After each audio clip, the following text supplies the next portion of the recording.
केलेलं असं सांगितलेलं आहे. नेमकं त्या पत्र्यामध्ये लिहिलेलं काय आहे? त्या पत्रामध्ये जे लिहिलेलं आहे ते मी आपल्याला असणारा वाचून दाखवतो. कारण ते वाचल्याशिवाय कोणाच्याही लक्षात येणार नाही अशी असणारी परिस्थिती आहे. पत्रामध्ये 5वं जे कॉलम आहे ते सगळ्यात महत्त्वाचं आहे असं मी त्या ठिकाणी मानतो. त्या 5व्यामध्ये काय म्हटलेलं आहे? The government of India hereby decides that the Indus Water Treaty 1960 will be held in abeyance with immediate effect. हे पत्र जे आहे हे 24 एप्रिलला लिहिलेलं पत्र आहे. पत्र लिहिणारा गव्हर्नमेंट ऑफ इंडियाचा सेक्रेटरी आहे देबाशिष मुखर्जी. हे पत्र लिहिलेलं आहे Syed Ali Murtaza, secretary ministry of water resource, Pakistan, Islamabad. 5व्या ह्याच्यामध्ये काय म्हटलेलं आहे की अबेयन्स याचा अर्थ कोर्टामध्ये स्टेटस को, म्हणजे धड तुझंही नाही आणि धड तुझंही नाही. तुला जसा अर्थ काढायचा असेल तसा अर्थ काढ आणि तुला जसा अर्थ काढायचा असेल तसं काढ, असं हे अबेयन्स या शब्दाचा अर्थ असं मी त्या ठिकाणी काढतो. त्याच्यामुळे पाणी आम्ही तुमचं थांबवलेलं आहे, थांबवणार आहोत असा कुठेही उल्लेख त्या ठिकाणी केलेला नाही.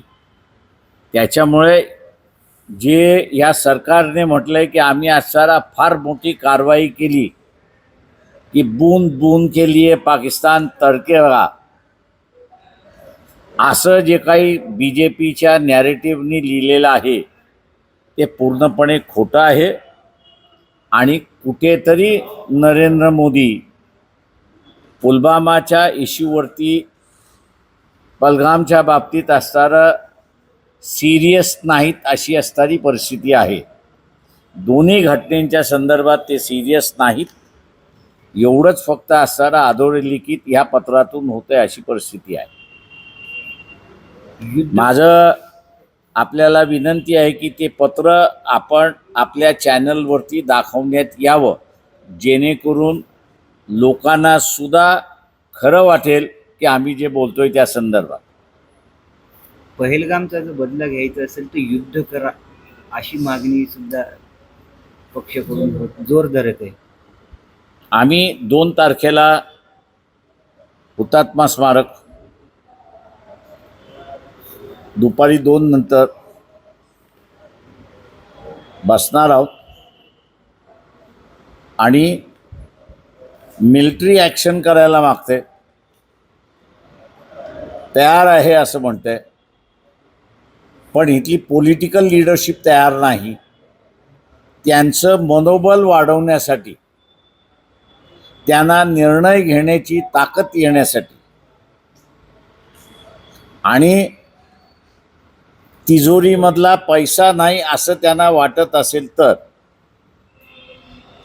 2 तारखेच्या मार्फत आम्ही तिजोरीला डोनेट करायलाही तयार आहोत.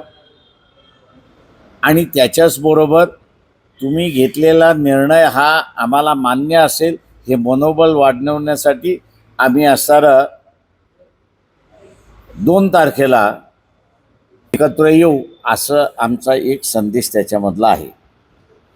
107 पाकिस्तानी लोकांना आम्ही शोधून काढू आणि त्यांना गोळ्या मारू असा इशारा एकनाथ शिंदे यांनी दिलेला आहे. दुर्दैव मी असं म्हणेन की एकनाथ शिंदे हे खरं बोलतात आहे